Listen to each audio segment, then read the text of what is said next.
Assalamualaikum warahmatullahi wabarakatuh. Selanjutnya kita akan belajar tema 1, Selamatkan Makhluk Hidup, subtema 1, Tumbuhan Sahabatku, pelajaran IPA KD 3.1 dan 4.1 tentang perkembangbiakan tumbuhan.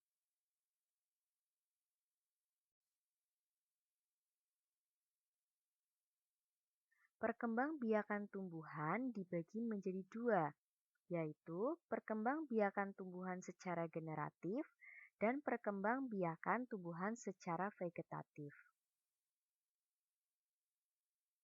Kali ini kita akan belajar perkembangbiakan tumbuhan secara generatif. Perkembangbiakan generatif terjadi melalui proses penyerbukan dan pembuahan di dalam bunga melalui biji.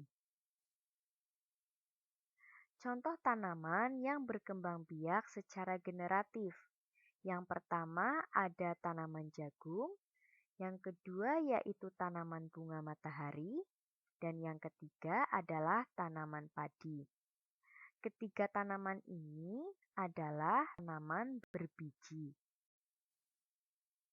Selanjutnya, ayo kita mengamati. Amatilah bagian-bagian bunga berikut.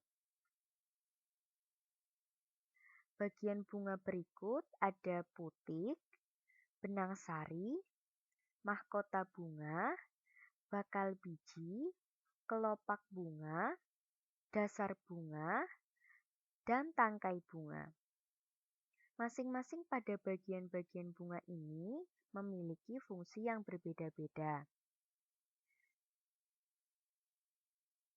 Yang pertama, benang sari adalah alat perkembangbiakan jantan yang menghasilkan serbuk sari. Yang kedua, putik adalah alat perkembangbiakan betina sebagai tempat penyerbukan. Penyerbukan adalah jatuhnya serbuk sari ke kepala putik. Yang ketiga, mahkota bunga berfungsi membantu penyerbukan dengan menarik perhatian para serangga agar hinggap serta melindungi putik dan benang sari. Yang keempat, bakal biji adalah calon sebuah biji. Yang kelima, kelopak bunga berfungsi sebagai tempat melekatnya mahkota bunga. Yang keenam, dasar bunga adalah tempat melekatnya mahkota dan komponen bunga lainnya agar tetap berada di posisinya meskipun terkena terpaan angin. Yang ketujuh adalah tangkai bunga. Fungsinya sebagai penghubung antara bunga dengan ranting. Jelas ya antara bagian-bagian bunga dan fungsinya? Selanjutnya adalah jenis-jenis bunga berdasarkan kelengkapan penyusunnya dan berdasarkan kelengkapan alat perkembangbiakannya. Berdasarkan kelengkapan penyusunnya, bunga dibagi menjadi dua. 1. Bunga lengkap adalah bunga yang memiliki semua bagian bunga. Jadi, apabila sebuah bunga memiliki semua bagian bunga yang terdiri dari putik, benang sari, sampai tangkai bunga yang tadi sudah kita pelajari, itu adalah bunga lengkap. Kemudian yang kedua, bunga tidak lengkap adalah bunga yang tidak memiliki salah satu atau lebih bagian bunga. Jadi misalkan sebuah bunga tidak memiliki putik, jadi itu disebut bunga tidak lengkap. Seperti itu ya. Kemudian selanjutnya, berdasarkan kelengkapan alat perkembangbiakannya, bunga dibagi menjadi dua. 1. Bunga sempurna disebut juga dengan bunga hermafrodit adalah bunga yang memiliki putik dan benang sari pada satu dasar bunga.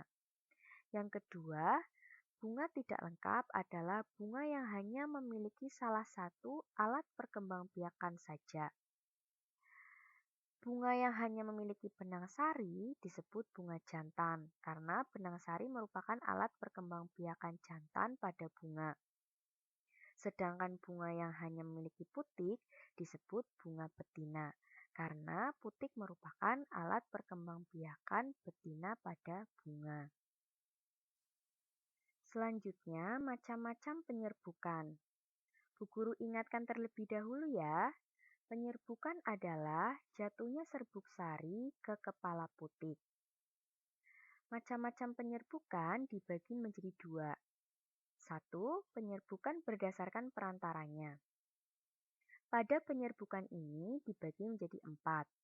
Yang pertama, penyerbukan dengan bantuan angin atau anemogami. Yang kedua, penyerbukan dengan bantuan hewan atau zoidiogami. Yang ketiga, penyerbukan dengan bantuan air atau hidrogami.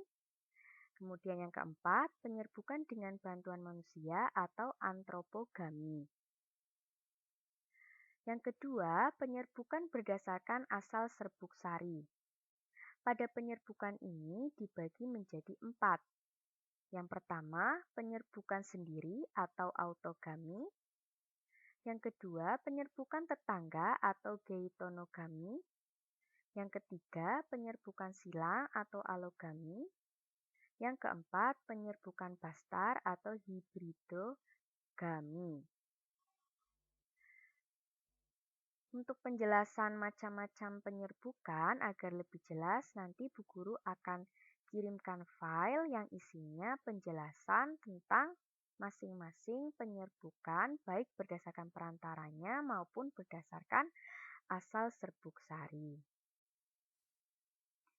Selanjutnya, tugas hari ini adalah amati lingkungan sekitar rumahmu. Adakah tanaman yang berbunga? Kemudian kalian jawab pertanyaan yang sudah Bu Guru tuliskan di sini ya. Silakan dipahami tugasnya, kemudian kalian kerjakan di buku tulis kalian. Alhamdulillahirrabbilalamin. Demikian penjelasan Bu Guru. Tetap semangat dan jaga kesehatan ya.